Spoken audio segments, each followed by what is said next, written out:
Good evening, everyone. Welcome back to the Evermore podcast, home of the Newcastle United podcast and the Evermore YouTube channel. It's Monday night, Mark. We're asking the same question we ask every night, but this week it's a bit of a twist. What's going on? What's going on with you, Mark? How are you doing, man? Everything's all right. Everything's all good. Everything's hunky-dory, mate. Newcastle United have won.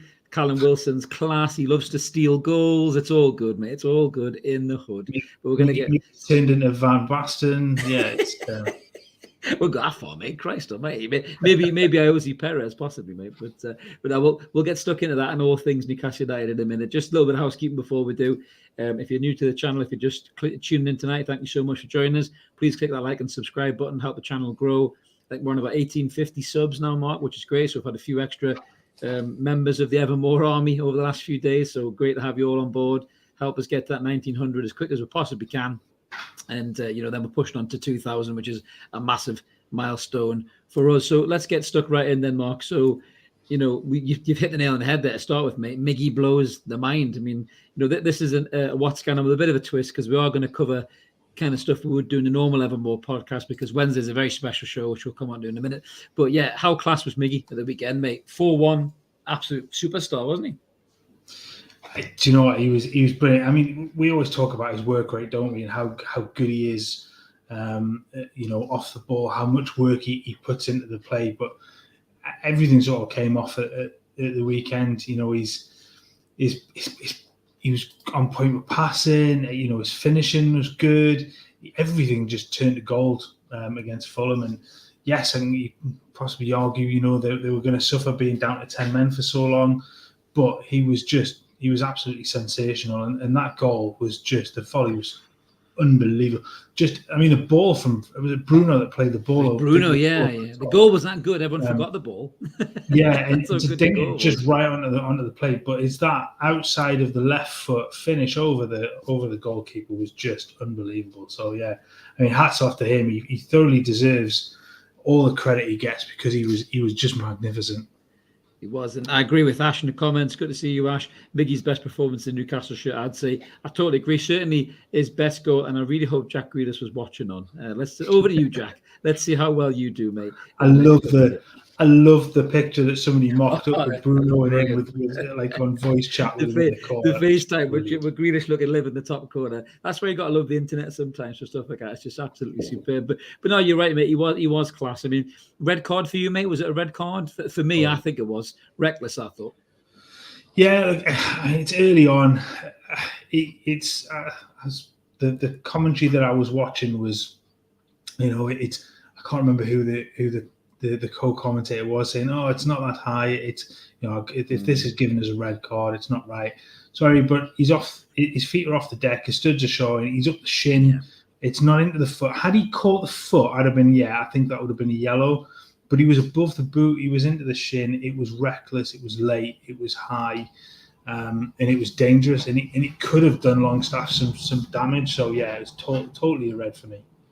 I think Longstaff was lucky to get up, to be fair from it. I think it was a great challenge by Longstaff. You got to applaud his bravery for going in for a challenge like that. It's the kind of challenge you want your midfielders to go in for, but they know they're possibly going to get hurt. I thought it was a great, and to be fair, just a little bit on Sean. I thought Sean was brilliant. I know Fulham weren't great. I think we probably would have beat them with 11 men as well. But what I liked about Sean, obviously he got his goal as well, first in 14 months, but he looked calmer, Mark, didn't he? Looked like he had a bit more time on the ball, a bit more time to think. I was impressed with Sean at the weekend. Yeah, so if you go back and watch that incident again, the one thing that really gets me is if you look just before the impact, there's no tension from Sean. There's no, I'm going to get caught here. It's all just focused on straight in. He's totally focused, and then you just see the sheer pain.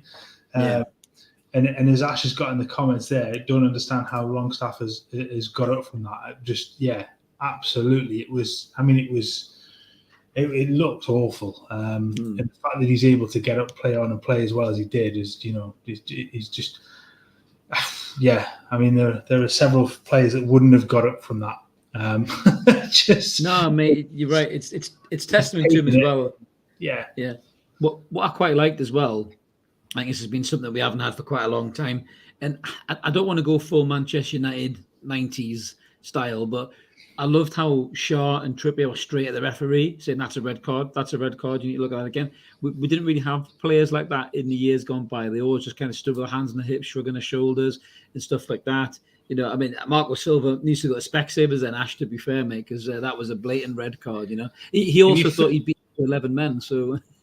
if you flip it, let's turn that around. If that happens to one of his players, he's screaming for a red card. So absolutely. I'm sorry, it's a red card. Doesn't matter what team you support. That is a red. It is just a dangerous challenge. So it was, but I think the red card. You're right, Mark. It did help open the game up a bit. I think Bruno was looking like he's back to his best. I know Fulham weren't great shakes, but compared to Bournemouth the week before, he had that little bit of sharpness, didn't he? Had that little bit of quality, that Bruno-esque swagger, you know, spraying passes left, right, and centre, slipping them through balls. I mean, he even made Murphy look good in a couple of through passes, you know, so that shows you how good the lad is. You know, he'd be turning water into wine next. he's an absolute genius. But he just looked like Bruno, you know, that the Bruno that we all know and love, and he had that confidence, you know. And I think, to be fair, everybody played really well. I mean, defended well. Botman came back in. I suppose we're going to come on a little bit about Botman in a minute and just how well he did against a certain cyborg from the future who's came back to score goals. But I think Botman looked really good. Byrne looked good at left back, mate. And I know that Eddie Howe said that Target had been poorly, which I think was the reason he didn't play. But I mean, how dependable is Dan Byrne, Mark? He's just, every time he plays, he's just fucking class, isn't he? He's not. I think we've said before, like, I don't think he's an easy left back, but he certainly can fill in there when Target's not there. The one thing that does concern me, and I've kind of seen this right the way through and this is probably finding negatives for negative sake, but Target misses an awful lot of games. He seems to do. Was he the same for Villa? Did he miss a lot of games for Villa? There's always a period where there was a moment that some Villa fans questioned whether he actually had the attitude to play, because he just looked like he gave up at times, or he looked like, I think there was a game against Leicester where he went off injured really early on, and there looked like there was absolutely nothing wrong with him. And in the end, he was out. He was out for a while, but he does miss a few games, and it's not.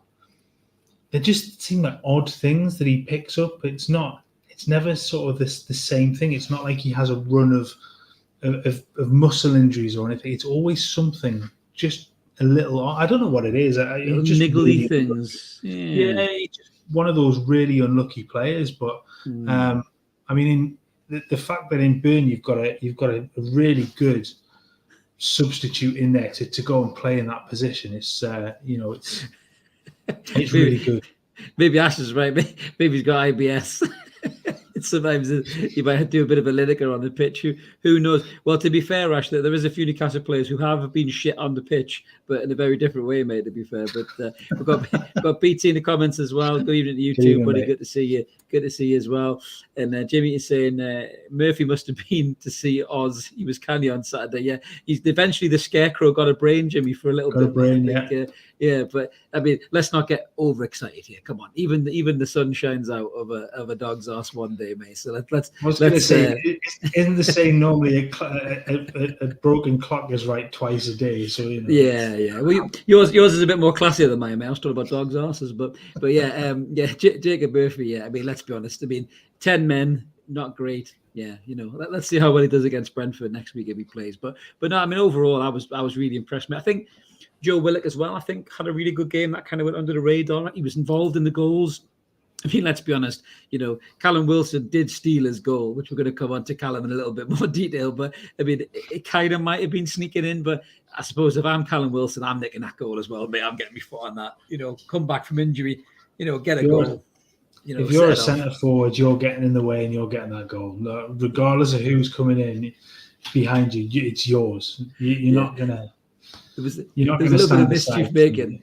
I don't know if you've seen Callum on Twitter. There's a little bit of mischief making, saying great assist from my brother Joe Willock. So I think he was just taking the piss a little bit, which to be fair, Joe Willock probably would have just laughed that off, to be fair, because he knows what Callum's like.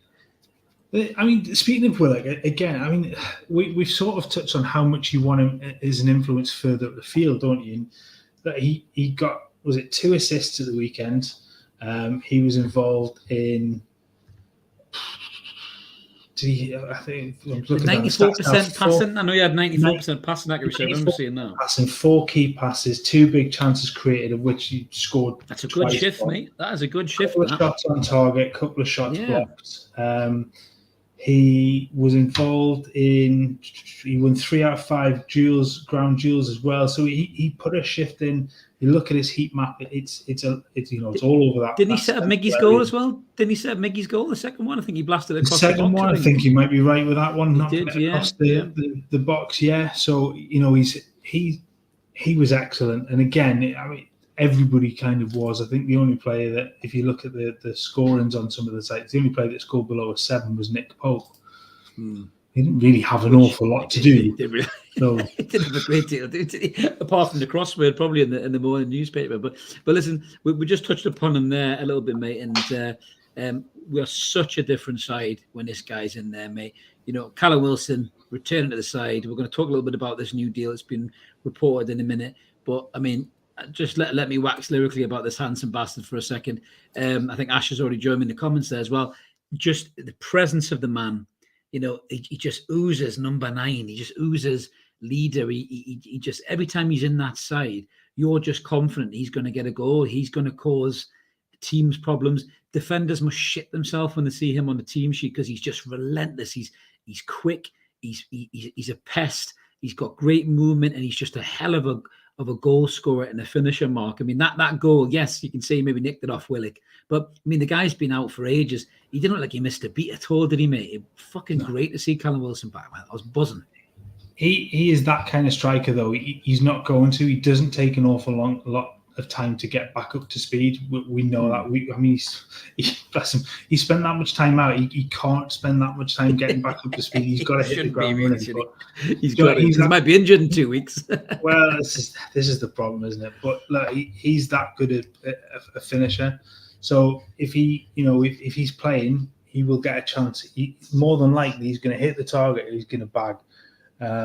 He didn't have an awful lot of chances at the weekend. I think if you look at the stats, it's one shot on target, 2 off target.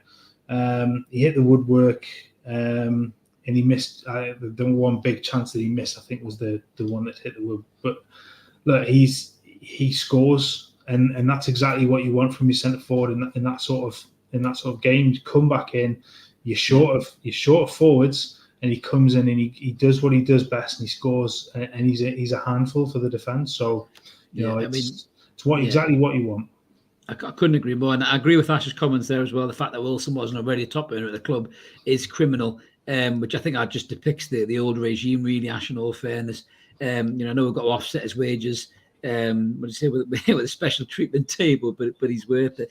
I mean, I think Callum Wilson gets you goals, and goals get you high up the table, and that makes money for the club. So he is worth every single penny in that regard, Mark. I mean, I think the deal is 2 years. And I think I'm right there, 2 years, Mark. And also, apparently, Callum is going to be involved with coaching the young strikers as well, which I'm really excited about, mate, because, I mean, Callum's, 30 now? We'll talk about England in a second. This is probably his last chance at a major tournament, really. But if he's fit, he's on that plane, in my opinion. Hands down, he has to be. For the goal-scoring ability the lad has, he's got to be on in the England squad, mate, is he not? If he's fit and scoring goals when that call comes?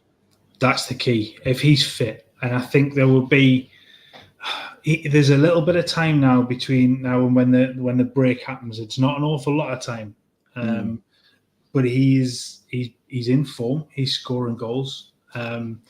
You've got to look the other two. You've got Harry Kane.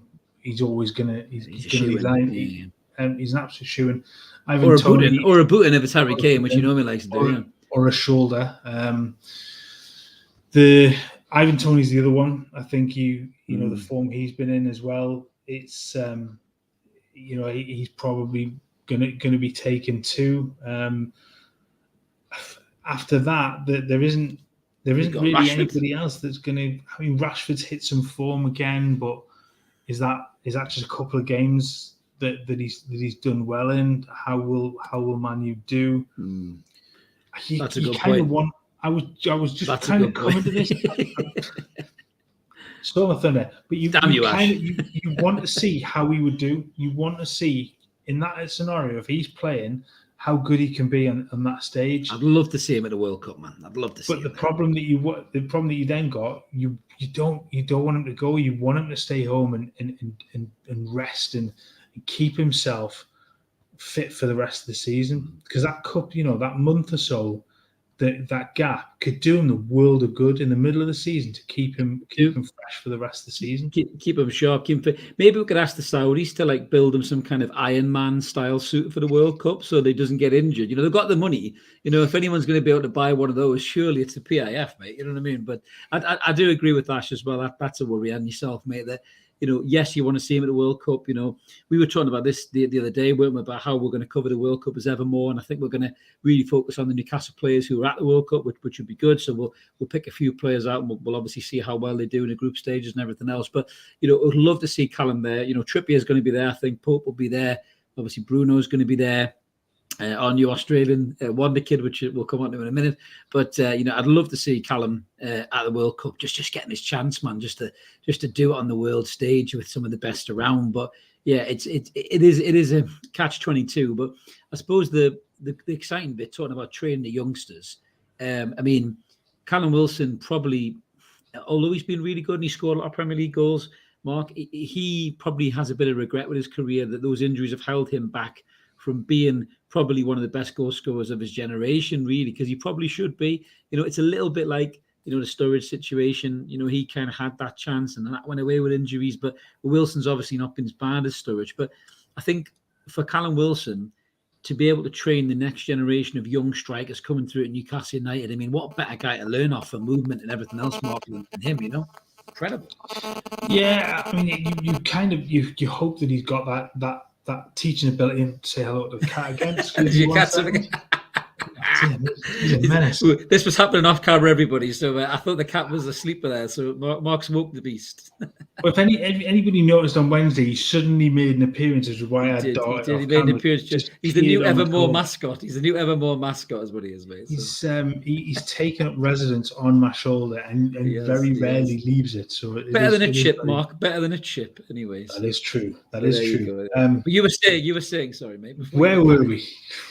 Yeah, Callum Wilson, youngster. Wilson training player. Yeah, you want somebody like that to teach movement, to teach the to have players in the right place. If you can get lead the line, mate. And play in the style that you want to play in, because if you can bring those young players in and get them around them and working with them every single day. Not as a coach, I guess, but as a fellow professional in doing that job already. Like a mentor, exactly really, right. Mark, isn't that? That's what it is, yeah. Exactly right. And I just think he would do wonderful. And he's so calm as well. He's so cool. Switched on. He's not arrogant. He's got arrogance as a striker, but he's not an arrogant. He's not an arrogant guy. No. So to have that good nature around those younger players is just, I think it's such a smart move to keep him. Yes, he's got his injury problems, but I think he's worth far more than we look at with his injuries. He's a great pro to have around still. Yeah, it's contribution, isn't it? Really, it's just I think for me. I was just going to say that, Ash. I can imagine these young players might tell their girlfriends not to come and watch them train, just because they'll all be slavering over Callum Wilson, possibly. But I just think it always upset me the way things ended with Shearer in the Ashley regime. That Shearer should have been on the training pitch helping young strikers, even if he just come to the club once or twice a week, just passing on that knowledge that he had. It's a little bit wasted on a sofa and match a day. When you hear Shearer, he's great as a pundit. Don't get me wrong, but you want that on the training pitch. So if Wilson can do that, and you never know, in say 10 years' time, we might have a young striker who's come through the ranks and just an absolute fucking goal machine. And he might turn around and say, well, do you know what? I had one-to-one training with Callum Wilson when I was in the youth academy, and it really helped me learn this and this and this. And we'll be saying, Jesus, what a great move that was by Eddie Howe. And Eddie Howe obviously sees him as a coach. I think Trippier is going to end up being a coach as well. I really believe that. I think Trippier has that coach vibe already. And you can see that from the way he leads on the pitch. But yeah, these players, it's great to see. I suppose the last question on Callum before we move on is obviously how long he can stay fit for, and what do you do when Isak comes back in. We'll worry about that as and when that happens, because we don't really know the extent of Isak's injury yet. But a lot of people are saying Isak out wide, so him to the right, Maxi to the left, Wilson to the middle. Now that's incredible, and I think the three of them could interchange. I don't think they would stay in one position. I think they would just be a nightmare for a defence to actually try and mark, wouldn't it, Faz? But what's your take on that with Isak coming back? Would you go two up top, mate, or would you go Isak wide? It's a nice headache to have, isn't it? It is, isn't it? When was the last time you had a headache like this? Yeah. I mean, you can do that. You can back again. You can have that in the this is great, Ash. Positions. You've never seen as much pussy on the Evermore show for once, mate, have you? My God. Dear me. No, it's a good headache because it gives you the option to play multiple ways. So multiple formations. You can play either one of them as the centre forwards. You can play either one of them really slightly wider. Wilson won't be quite as good wide, but it gives you a different way to play. You can move St. Maximin left and right. You can move Isak left and right. We saw how good he was playing from that left-hand side against Liverpool. True. Certainly hanging in that gap in between the right back and the right centre back. And then you have, Wilson is through the middle with St. Maximin can then go the other side. It's a great forward three. And then you've got a headache. If Miggy keeps his form, and we know that it's not, he doesn't catch fire. This doesn't always result in a run of goals and stuff. But it could. He may have finally found that little bit of confidence, that little bit of form. And then the question is, what do you do then? Because, Isak's not just going to walk straight back into the side, I don't think, if things continue the way they are. But equally, depends, doesn't it? I don't think ASM walks back into the side yet either. As good as he is, while you're playing as well, does he automatically command a starting spot? Well, I mean, it depends. I mean, I think, Isak's looked great since he started. Like you say, he's got, he's got a couple of goals. He should have really got 3 goals technically is what he should have got. Maybe even more actually. 3 goals he has got, sorry, isn't he? And then but I think giving him a bit more time with his teammates again, giving him a bit more time to understand the way how he wants to play. I think potentially if Miggy is on fire, he might bring him back in slowly. But I think once Isak comes back on the pitch, I think he'll be absolutely outstanding. Again, I really do, and I'd love to see him and Wilson linking up, which would be brilliant. Obviously, January's coming as well. That there's going to be new players coming in. There is already a new player coming in, which we're going to talk about in a second. But, a certain James Maddison was superb tonight for Leicester. If the stories about us being linked to him are true, he would cause another headache for Eddie Howe to come into that squad. But we'll worry about that when we get to January. But it will be a lovely problem to have. So just sticking with the January signings, and one's already in the door. So we all know that we've got Australian wonder kid Garang Kuol. And it was amazing to see Garang Kuol was actually, what a week he's had. So he signed for Newcastle United. He did all his press junkets and all that stuff. Spoke really confidently. Spoke fantastically well. He talked about doing knee slides at the Gallagher end and all this kind of stuff. So he really endeared himself to the Newcastle United faithful. And then just to top it all off, he got a ticket in the away end at Craven Cottage, and he was standing with the supporters in the away end, as you can see there. I mean, that is absolutely sensational, Mark, isn't it? I'm buzzing for that. I mean, that's quality, that. No pun intended. That's quality. That's what it is, mate. Quality. We're going to spell that word now, aren't we? Absolutely. Yeah. Do you know? I think that's a nice touch. I think to have had him in there with the fans. We're not going to get him to see him play for a while. No. So to kind of bring him in and let him experience what the fans are like in and amongst them, and I just think that's a nice touch. And I think you touched on him before. He's going to be in the Australian World Cup squad. I think he's going to be definitely one to. He's certainly one for the future, but he can make such an impact if he has a really good World Cup. Then you're starting to see a lot of calls for involvement, whether that's then to get him on a loan deal or something, just to give him guaranteed football for the rest of the season. But he certainly looks like he's going to be a special player, doesn't he? And I can't remember what was the fee. It was around £300,000, wasn't it? It was chump change, really, mate. An absolute. Yeah. I mean, from what you've seen of him so far, and I know his games have been really limited. That 300,000 could be an absolute steal. I mean, we're talking kind of potentially kind of Eric Cantona-esque sort of bargains. I mean, how he ever only cost £1 million, or what was it, £1.2 million?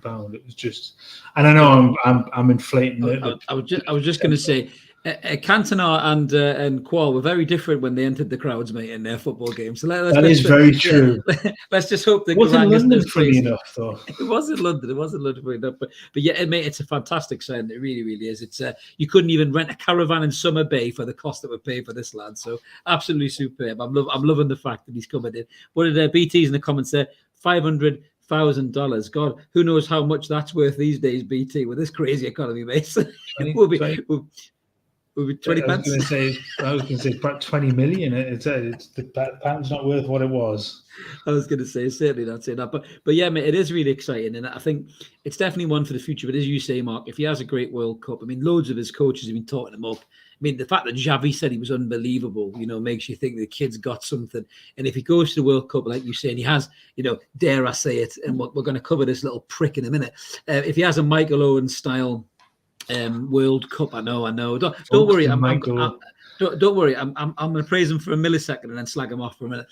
So if he has one of those, Owen style impacts in the World Cup, then Christ, we could have him back at Newcastle United in January, and he could be an unbelievable talent. But listen, I promised I'm going to slag off Michael Owen, right? Because I've just picked him up there, so we're going to bury him. This is not a Manchester City podcast. We make that very, very clear, right? But as football fans, we have to talk about the footballing cyborg that's been sent back from Cyberdyne Systems to the year 2022 to rewrite the history books forever, mate, which is Erling Haaland. And there's a nice little dig to Michael Owen in there as well, Mark. You've got a great stat which shuts this little shit house down. Give me the stat, Mark. Well, there's two stats, isn't there? One is specifically related to Owen, and it's fastest hat-trick to 3 hat-tricks in Premier League history. Erling Haaland, 8 games. The quickest up until then was a certain Mr. Owen at 48 games. Erling Haaland has smashed that record by 40 games. The man Michael. He is not human. 40 games, Michael. 40 games. That hurts more than seeing your daughter get fingered on national TV, my son and friend. So sit down and shut up, you little fucking weasel. Now, the reason we're talking about Michael Owen, ladies and gentlemen, if you didn't know already, is Michael Owen has been on BT, just as Mark pisses himself. Michael Owen has been on BT, and he's been doing one of them episodes where they got all the old shirts and talk about the old career and all that. And he's wearing his England shirt, and he's giving it all big licks and all this. And he gets the Newcastle shirt and he regales everybody about that story. About how he never wanted to come in with Liverpool and all that. I think, we've talked about it. I wrote a piece about it. We did a podcast episode. Wish we'd never signed Michael Owen. But I mean, he just doesn't endear himself. Have you ever known a player, Mark, in your whole football and supporting life who was as good as he was, but is hated by pretty much every club that he was at, apart from Real Madrid because they don't remember him?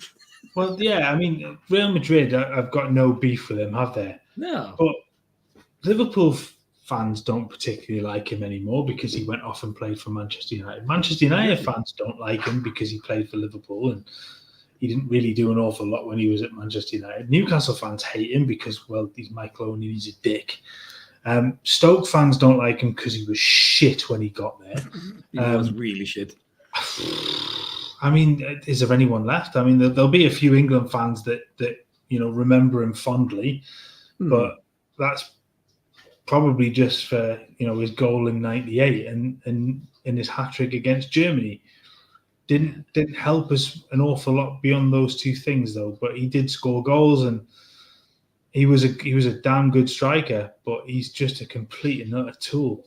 He was, and he is, but he will never ever be as good as Erling Haaland. That's for damn sure. I was just going to mention the maths. So you just clicked me there. We're racing to the button. Yeah. I was just going to mention about the maths thing. Was he Donuts? I think he was Ash as well. But I was just going to say Yeah, he is a donut. Even the Masked Singer fans don't like him. I think the only fans that do like him are Love Island fans. And thanks again for sending Gemma in there, as the boys would say. But I think that's about the only fans who actually do like him, to be fair, mate, because everyone else thinks he's a complete wank. And he doesn't cover himself in any glory when he goes on like that. I mean, it just sounds so distasteful, it was funny that I think Jimmy hit a nail on the head in the comments, Mark. Get that one up. I mean, that's absolutely well said, Jimmy. Spoiled and grateful, arrogant prick. Triple word score for you, Jimmy. I think somebody replayed the clip when we signed him, and I remember there was thousands out there to welcome him in, and I think it was Jim White and Michael Owen. Jesus, I couldn't remember that. I mean, talk about a couple of shit houses on the stage at the same time. But Jim White was interviewing them, and he was giving it, I'm going to be here for 4 years and all that. Molesting their ears, yeah, absolutely, mate. But I think that he was on the stage and he was saying, all the fans were cheering him and all that, and he was looking at Jim White, even smirking when he said 4 years, and somebody tweeted and put wink, wink, and you just thought, like, all them fans came out to see you play. Thousands of fans came out to see you sign for the club, and you just mugged them all off. And it's just so disingenuous, isn't it? It really pisses me off for things like that. I don't blame him for wanting to go back to Liverpool. I really don't. That's where he came from. I completely understand if you want to go back to where you live. That's fine. I completely get that. But you don't say it. Like, in front of a fan base that's as passionate as Newcastle fans are, and when you've got the history of strikers that Newcastle have, where likes of the best strikers in the Premier League, the likes of, when they even go back further than that, you know what I mean? The likes McDonald, of Jackie Milburn, Hughie Gallagher, absolutely, exactly. Yeah. So let's remember that history as well. You come to a club where the number 9 is God, without a shadow of that, and you come into that role with the greatest Premier League striker in history, in Shiva, and you come in, and then that's fine. If you still want to go, I get it, but you leave that conversation outside. You don't bring that up, because you just open yourself up to being this monumental dickhead that he is. And I don't mind that he wanted to come back to England, and he wanted to go back to Liverpool, and the option was there for him to go back. But you don't make it public. You don't do this and make out the fans to then be mugs that they stood out and waited and queued up to wait to welcome you to the club and showed you that love and support, and to just mug them off like this is just. I mean, is there any wonder why he's universally hated? Oh no, he's just an absolute bellend, isn't he? To be fair, I wish he's boring as fuck. Yeah, he is. He's dull as dishwater. Really, I mean, he's 50 Shades of Grey, the non-sexy type, isn't he? He's just grey, just boring and boring and boring. I mean, I wish we'd signed Wayne Rooney, to be honest with you, back then. When that rumor that we were after him, I don't know if there was ever any truth in it, but if we'd signed Wayne Rooney, I think Owen was Owen already there? I think he was when we were after Rooney, I think. Or was it the season before? Possibly. Someone might tell me in the comments. But I wish we'd signed Rooney, because we wouldn't have bothered that little fucking rat if we'd got Wayne Rooney. And Wayne Rooney would have been a legend at Newcastle. He would have stayed. He would have scored loads of goals. He would have been absolutely superb. I'm pretty sure of that. But is this Rooney coming from Man U? Everton. This is coming from Everton. I wish we'd signed. So when did Rooney sign for Man U? Was that 2003? Yes, that's 2 years before Owen. Was it before the Euros? Someone might tell us in the comments. Euros 2000. Was the Euros 2004?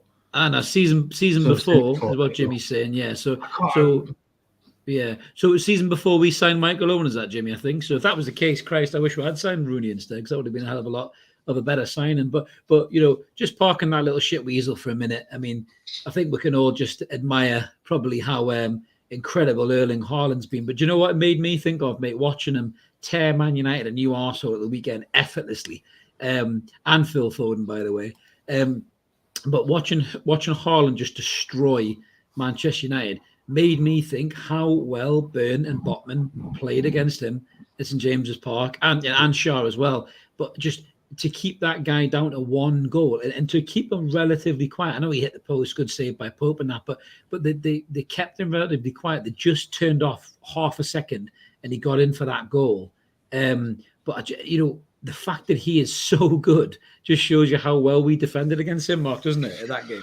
But also you look at how well they then defended that line behind them as well. Yeah. So it was not allowing. I mean, look at the number of times that De Bruyne has picked them out. Exactly. And the horrendous line that people have come out with and said, "Oh, he's just a tapping merchant." I mean, they clearly don't. The number of times you see it online, and I know it's a stupid place to look, but the number of times you go, "Oh, Haaland's just a tapping merchant." But you've got to be in the right place at the right time. That was the Rooney one. I think, Jimmy was right. So that was before we signed Owen, because Souness was the one that signed Owen. As BT says, Everton rejected a £20 million bid from Newcastle. I don't know whether we were just there to entice Man United out from the, behind the sofa or whatever, but I just think that, Rooney would have been superb at Newcastle maybe. But I mean, Haaland is incredible. God knows how many goals he's going to score this season. We've still got our Evermore Fantasy Football League going. I think everyone who's top seems to have Haaland as triple captain every week, I think. If you haven't got Haaland now as captain, there was somebody further down the league that still had Salah as captain. You just think, you've just given up, haven't you? It's But the other... Mo Salah's just having a season off, and I think he's just having a break. He's carried Liverpool too long now. Just fancies as of the rest of the Liverpool side by the looks of things. So, mate, bloody Virgil van Dijk looks like he's about to dance with Mary Poppins. Never mind Mark the fucking centre forward. He looks like Dick Van Dijk, doesn't he, these days? And I can't wait till Wilson's up against him in James's Park. He'll tear him a new arsehole if he plays like that, mate. Unbelievable. Too right.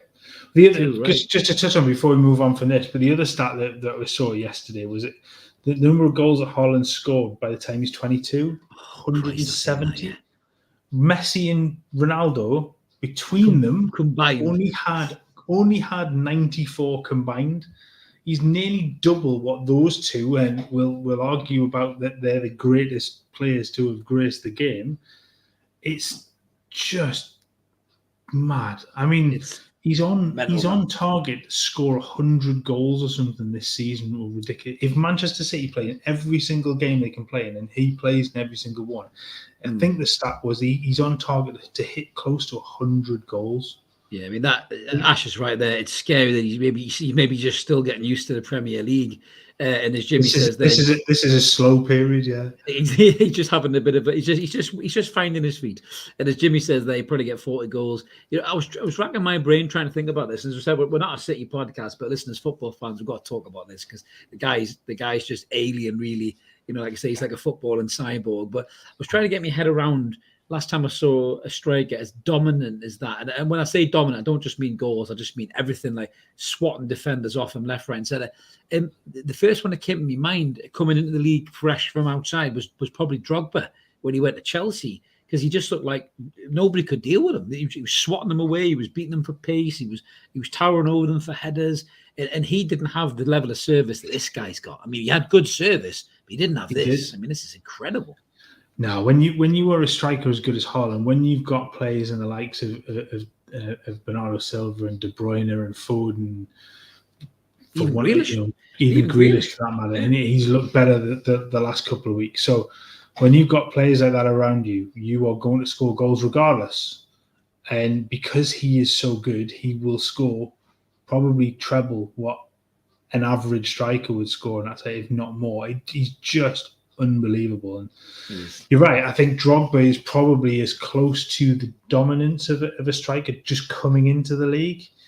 I mean, you've obviously you go back to the start of the Premier League era, and Shearer's first 4 years at Blackburn was as probably as close as you can get to that. But he was obviously already in England, so it's not like he's coming in to get used to the league. But Andy Cole as well that season with us. Andy Cole, 41 goals, I think, in total. Yeah. But So, Haaland is an utter sensation. He's ridiculous. Ash's comment there.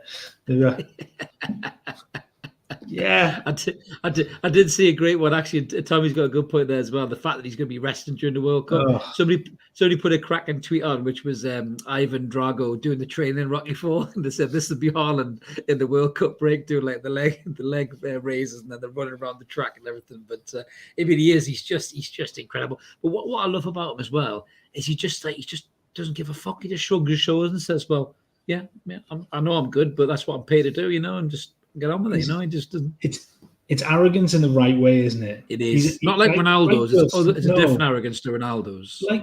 Like we touched on this before. Wilson's an arrogant striker, but he's not an arrogant human. Haaland always comes across really humble. He knows he's sensational, but he always puts the work in. It's not like he shirks, and it's not like he just relies on his his God-given ability to actually do it. He actually puts the graft in as well. So he's just, I'm so glad he chose to play in England. That's a great shout by to coin a phrase. Strengthen. We weren't around really and appreciate Supermac. When you look at those clips, it's very, very similar to Supermac. It really, really is. He's just the strength and the pace, as you rightly say, to coin a phrase. Absolutely, and I agree with Ash as well. Ronaldo's arrogance is borderline entitlement, frog throat prick. But I think he's finished though, mate. On Ronaldo, I think he's done. I think he's done.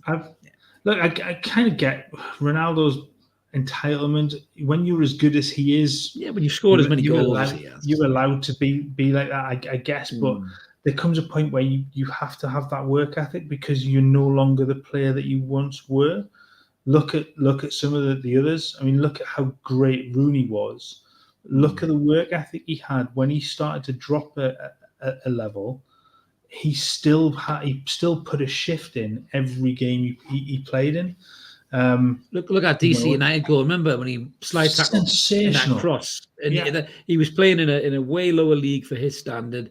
He could have played half pissed if he wanted to and still been the best player, but he was still grafting his nuts off, and celebrating, every single pass and shot and everything really. But I think Ronaldo's done. I'd be shocked if he's there after January. I think they'll move him on. But you got to look. I mean, again, we're not a Man United podcast, but they had the chance to possibly get Lewandowski, and I would have snapped Bayern Munich's hand off for that. I would have sent Ronaldo packing and got Lewandowski in, but just a terrible move by them. But fuck him, let's move on. We're talking about Newcastle now. So we've got a comment there. So VT's bringing us back to Newcastle. Alan Shearer remains the quickest player to ever reach 100 Premier League goals. Ooh. I think that might get broken. I think Haaland will beat that. I think if Haaland plays 124 games in this league, which he probably will, I think he'll beat that. I mean, that is just Shearer's goal return. Wow. Shearer's goal return at Blackburn was unreal. Sensational. That's before he got those two ACL injuries that knocked a yard out of him. He didn't play a full season the first season, but then he's still in double figures, and then he was it 30s for the next 3 seasons in the league. It was just. There's a reason why he's the best Premier League striker, and that period of time he was just unplayable. And that started when you look at that 100 goals and 124 games in the Premier League. It's just utterly sensational. I still stand by. If Shearer hadn't got them injuries, he would have been 300 plus goals, and Harry Kane would get nowhere near his record if Shearer hadn't got those two. I genuinely think that if Shearer's record had been 300 plus, that would have stood forever. Yeah. Honestly, almost. I mean, Haaland would have to stay to do it. Part of me thinks that Haaland will probably get 4 or 5 years in and then move on because he wants to go to Madrid or Barca or something like that. Yeah. But he might prove us all wrong. To be fair, he might also score 260 goals in 5 seasons. in 2 seasons, 260 goals. And then he'll just bugger off back to in his spaceship to Planet Football and never return. Just a quick question. Will be one day somebody comes out and goes, he's not really Alfie's kid. He was adopted from some alien race. It just. That's what they do. It'd be a bit like a super soldier. They just took bits of DNA off like Shearer and Van Basten and Cantona and Zidane, and they just put all this mixing pot, and then this monster came out. And they went, "Oh, that'll do." Somebody just say it's his son, and Haaland went, "I'll do it." It's the cheating in FIFA where you just rank all your points up to 99, isn't it? It's just It literally is that. But I mean, do you know what? I think he's incredible. But here's a question for you and anybody else in the comments: him or Mbappe? Who you having? Haaland. Haaland for me all day long, all day long. You know, I don't like the way Mbappe's changed. This whole mad thing about making him chairman or whatever the hell he is just the most ridiculous thing I've ever heard in my life. Yeah, and just for me, it's Haaland all day long. Yeah, he was definitely engineered, Ash. I totally agree. Yeah, Dolly Thanks for getting Dolly the sheep into a football mate, podcast. That's too say, much. Ash, you tell me about my references, mate. That's right at the top drawer, mate. Well done. But yeah, I think for certain, I would rather have Haaland over Mbappe any day of the week, mate. But listen, just moving on from a Norwegian superstar to a Geordie superstar. There was a Geordie superstar who popped out to say hello to the fans and give them a bit of a treat after the stunning win, the 4-1 win at Craven Cottage. It was one half of Ant and Deck. Quite surprised not to see Ant there, actually. I wonder if he was getting the beers in, possibly. But Deck was sitting with Amanda Staveley and Murdad. And in Craven Cottage is this tiny little weird door. Looks like something like Harry Potter, like the cupboard to Hogwarts game room or something like that. And he popped out with Amanda Staveley and waved and said hello to the fans and gave him a little bit of a treat. So that's always nice because, the lads seem like good, down-to-earth lads, Mark, don't they? And they love the Toon. They love the Toon army as well, don't they, the boys?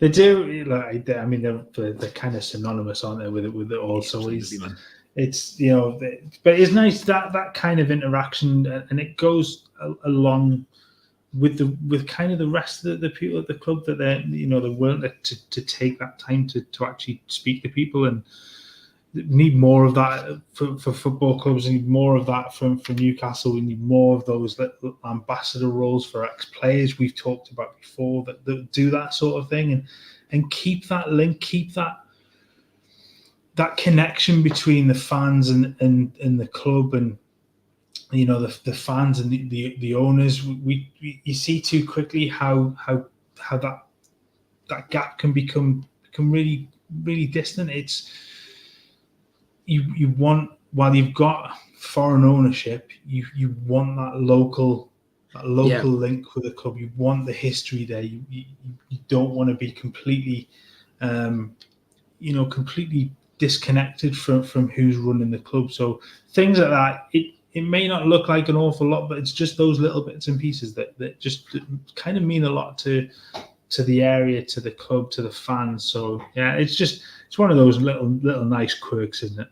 Absolutely. Sam Fender and Cheryl Cole duet next with a saxophone in the background. That's the game. Get that out for the Brentford game. That's gonna set the pulse racing, mate. And that's a lovely little segue into the last section of the night, mate. So we've got Brentford next. As I said, everybody, we're doing a bit of a normal Wednesday Evermore tonight because we have got a special episode going now on Wednesday, just before we talk about Brentford. So we were going to do a live show with a special guest, which all of you saw.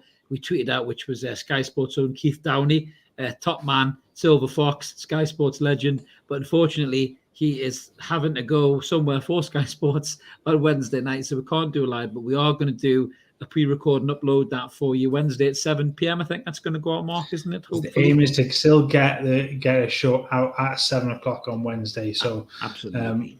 Even if it's pre-recorded, we'll put it out then. We will be in the comments as well. So still join us at 7. And if you excuse me, the cat is getting in the way again. Mark's cat will be there. You won't see it, but it'll be there in the background, typing the key. Too. Meow, meow, meow. If you hadn't noticed, he is black and white, so he does fit the theme. All right. But yeah, we'll obviously be there. We'll put it out at 7. We'll be in the comments as well. So still watch along at 7 o'clock. If you can, come and join us. We'll have a chat away in the comments. It's a shame we did kind of want the live interaction and get some questions as we were going. But he's kind enough to have given us time to come on the show with us and certainly with you and PK. So I'm really looking forward to watching it. And come and join us. It'll be a great show, and Keith's a top lad. And sorry, Ash, you've rumbled us. You are right, mate. We just didn't want you upsetting him with some of your one-liners, mate. We were hoping Jimmy was going to come on and save the day anyway. So I'd much rather been Evermore on Sky Sports. You're a top man, Jimmy. You're a top man. But yeah, so we're really looking forward to it. Obviously, it's the anniversary of arguably the most important day in Newcastle United history. It will be one day, and we're really looking forward to having Keith on as well. Thanks, Paul, for sharing that, mate. Top man, thank you so much. And yeah, make sure you guys tune in. Like I say, we'll be in the comments, but I'm really looking forward to having a crack with Keith. Mark's been tinkering with some great videos in the background as well. So make sure that you tune in, because you'll be well impressed with that as well. But as I said, we're going to finish up talking about Brentford next, Mark. Be a tough game this, even though we're coming off the back of a cracking 4-1 win. Obviously, it's another case of the X, and it didn't work out so well for Mitrovic on Saturday. I mean, you kind of called it before the game with that big ice pack you had in his ankle. I think it was just one game too soon for Mitro. But Ivan Toney is a very different kettle of fish, isn't he? BT saying there's some Brentford injuries this week. I hope he means them and not us. But what's your thought process on Brentford, Mark? Do you think the lads will be going in there full of confidence, full of buzz, with a full St James's Park? War Flags apparently have got something really special in store with the anniversary of the takeover, and I think that's going to be something pretty cool. I've got to. I was just thinking about that. I've got goosebumps. They do a tremendous job anyway. But just the thought of that year on from the tail, the first chance to do that after years, that atmosphere should be something absolutely be electric. special. I think it'll be electric, mate. It really will. But yeah, I think it was a great win at the weekend, and it was nice to kind of see them get back to winning ways. That run of games where those draws just the time that they should have turned those into wins, and just one win going into the Fulham game. So to see how well they came out of that and taking advantage of the fact that Fulham went down to 10 men and really putting the foot on the throat and taking the game away as quickly as it did.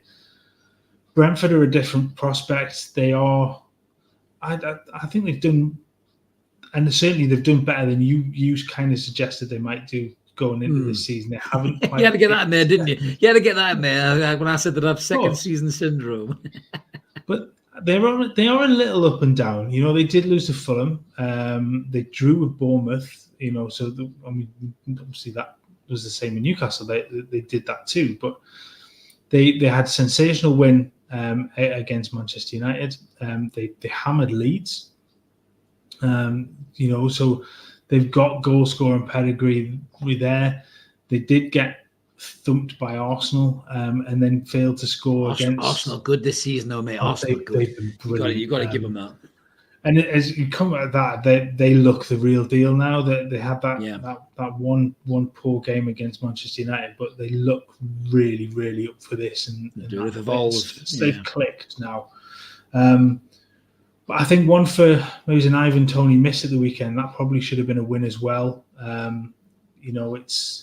But he'll want to prove himself. I think he will be looking to really prove himself at St James's Park as well. So he's been linked, hasn't he? He's still been linked in transfers. There is a talk about we might look at him, but I know some of the boys have talked about Botman there in the comments. I'm really looking forward to seeing Botman playing against Toney, because it's a different game than Mitrovic, and Tony's got a lot more movement, but he likes to rough it up as well. And I just think that it could be a really, really good test for Botman as well. And I think maybe Eddie Howe's managed him really well. He's maybe worked on his game. He's maybe told him and Tyndall have maybe said, listen, in this league, you can't get too tight, or you can't step off to, and they've given him a little bit of this on the training pitch. And when he come in, he just looked class against Fulham. And obviously Mitrovic going off was a big factor, but Toney be a real test for Botman. I'm really looking forward to see how he handles them. BT saying there's some of the injuries here for Bournemouth. Sorry, with Brentford. Christian, that was last week. Christian Norgard, Keane, Lewis Porter, Pontus Janssen all ruled out. Wow, Pontus Janssen's a big one, because he's the captain, he's the skip, he's the centre half, isn't he? And Gallagher Brown is saying, is Byrne now number one left back? That's an interesting one, that, Mark, isn't it? Because we're talking about Target being a bit in and out.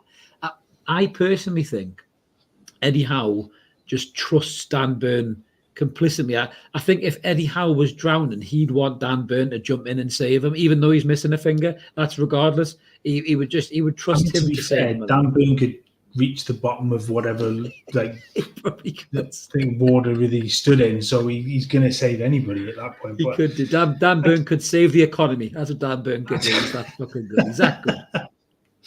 No, let's come back to the Brentford game a little bit. I think Tony's a different prospect in terms of him and Mitrovic. Yeah. He does like to play a little bit deeper, and he does allow the likes of Bueno to get past and play off. But he can also be that focal point too.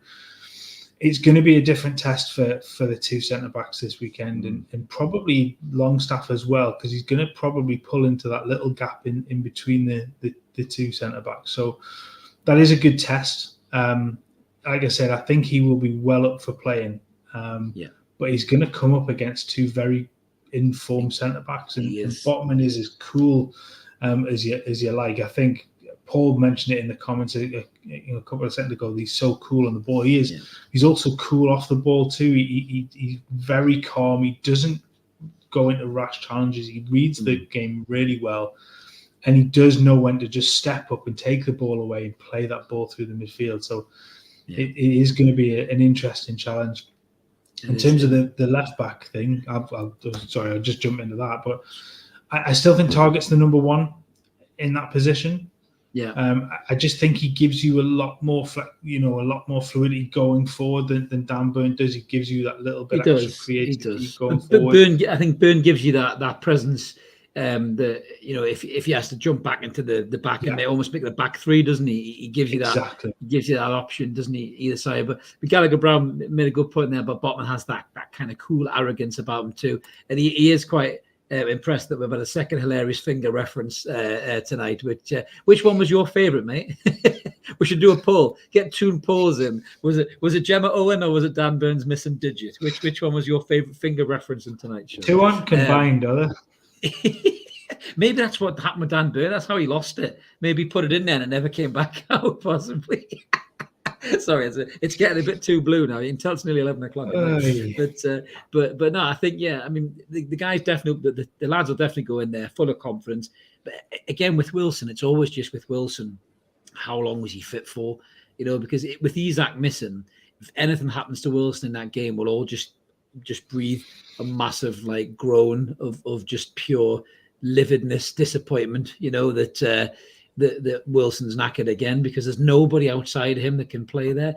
I do think Maxi might get back for this game, whether he be on the bench or whether he'll start. I think Howe will probably start with the team that beat Fulham, I reckon.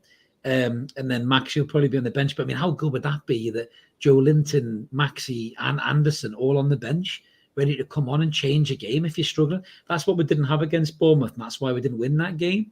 But if we've got those players to come on, then we've got the X factor off the bench as well, Mark, haven't we? So that's exciting. And it goes to show that there is a little bit of squad depth there. It's not an awful lot, but where you've got players that are playing well, that you can do that. You can rotate a little bit, and in certain games you play the likes of Murphy and Fraser, and you're able to just rest 1 or 2, just give them a little bit of a break, and then allow them to come in and play off the bench. And I wouldn't rush St. Maximin back, certainly into a game that I'm not sure you need him to rush back for. I don't think we need to win that game. No, but I think if he's fit enough to give you 20 solid minutes at the end of the game and come in and just get a little bit of match fitness, but also really run at them, is something that they wouldn't be really expecting. So it's a really good one to have.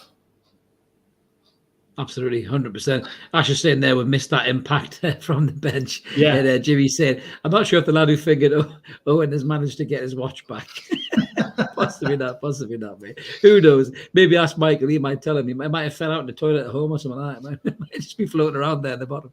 But Tommy Gill said Wilson changes everything. 100%, mate. He's just brilliant. Wilson looked upset. I love that, BT. He was really pissed off because he obviously realised that Fulham were crap and he could have had at least 2 or 3 goals. And obviously he's got that bet on his knee with Mikel Antonio, so he probably didn't want to lose that on his Footballers Football podcast. So I'm pretty sure that's why he was a bit livid coming off. But just real quick, Mark, before we jump off and we'll wrap up, score prediction, mate. I am going to go for 2-1 to Newcastle, mate. That's my take. What's your take on it? For one, don't say a draw. Don't say a draw. Exactly. Put your camera up if you say a draw. Do you know what? I'm going to go 3-2. I think it's going to be quite a game. I Is that because I'm wearing a Kevin Keegan era jumper? Is that why you've over there? That's why you've gone for an exciting 3-2. Brentford do play an exciting style of football. They are quite open at times, and Newcastle have the players to exploit that as well. But what Brentford do have is the ability to score goals and to score goals from different places too. So I think it's possibly one of those that's not quite as close as that scoreline sounds. It maybe they score late on or something like that. But I just think, it'd be quite an exciting game, especially with the atmosphere that's there. I think Brentford will want to try and quieten that down, so we'll come out to try and sort of hit first. But I just think, I think Newcastle at home, coming off the back of that 4-1 win, is just asking for another win. Well, the lads agree. Ash is saying 2-0. Jimmy is going 3-1.